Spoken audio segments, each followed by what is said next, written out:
So a common challenge that self-bowyers are going to run into is variations in the wood, lumps, bumps, dips, dog legs, crooks, all of that sort of thing.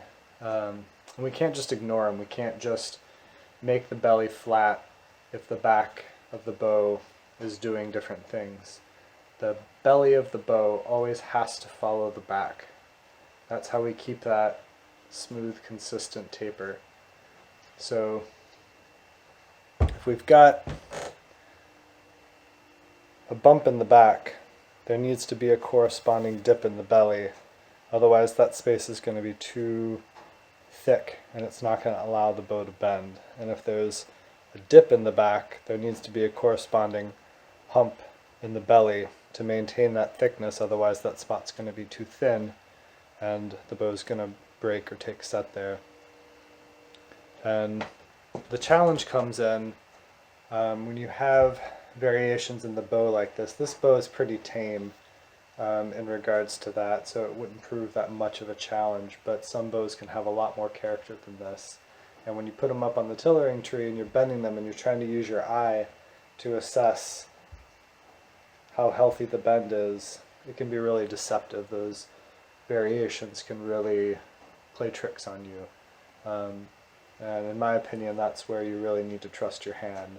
And if you feel that there's a really consistent taper going through those variations, then you can feel pretty confident that each portion of the bow is doing its fair share. So in the end, a bow that has a lot of character to it, a lot of dips and humps and dog legs, is often, it's not going to look like a typically well-tillered bow in the end, even if the bend is truly well distributed through the limb. If you made a bow that had a lot of character to it, if you made it to bend in a perfect arc, despite its features, it's actually going to be really overstressed in certain areas, and it's not going to be stressed at all in other spots. And it's not a recipe for a good bow. It doesn't matter how pretty it looks when it's bending. So if you've got a perfectly straight, flat board, sure, it's going to have that picture perfect tiller shape to it. But if you have a bow that has a lot of character to it, when you get done tillering it, it's going to look painful to look at. But you just have to trust that you did a good job getting that taper and knowing that every part is doing as much work as it can to help the bow. Here's an example of a vine maple bow that I made that has a lot of character to it, a lot of dips and humps and uneven limbs. And you can see in the full draw picture that it's not a picture perfect tiller. If you weren't able to see the unbraced profile, you would look at that tiller and think that someone had done a really poor job making that bow. And only when you're able to handle the bow and see the character that the bowyer was working with can you realize that each portion of the limb is actually doing its fair share of work.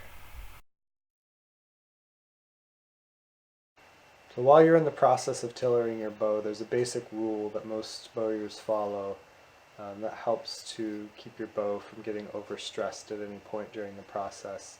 So usually when we design a bow, from the very beginning, we have a goal in mind of what we think that this bow is going to be able to draw, how much weight and to what draw length. So for example, our goal might be 50 pounds at 28 inches. And the rule of thumb is that you're never going to pull the bow further than 50 pounds, and it doesn't matter how short you're drawing it. So in the early stages, when you've just got the bow braced for the first time and you're pulling it down on the tillering tree a little bit, you want to make sure that you're never pulling more than 50 pounds on that bow. And at first it might be 50 pounds at only 10 or 15 inches. And as you take more wood off, you're going to be able to draw that 50 pounds down lower and lower. But, and this is an important but, you always want to stop as soon as you see any sort of problem in the tiller. If you see a weak spot, when you're pulling it to 30 pounds, pulling it to 50 pounds is not going to do you any favors. It's just going to damage that weak spot even further. So as soon as you see a tillering problem, stop and address it the best you can. Take wood off in the stiff areas, get it back up, get it braced, make sure that the brace looks good before you start drawing the bow out. And you'll have a much healthier bow by the time you get it out to its full draw length. So when I'm tillering the bow, my goal is to have the thickness taper feeling perfect to my fingers and the bend looking just right to my eye as soon as possible in the process.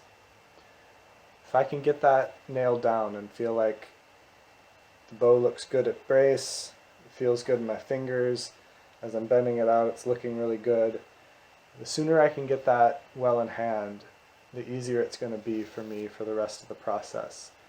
I kind of see it almost like this race against time. If I can get ahead of the curve and get the tiller looking good early in the process, it's really easy to ease right into my final draw weight.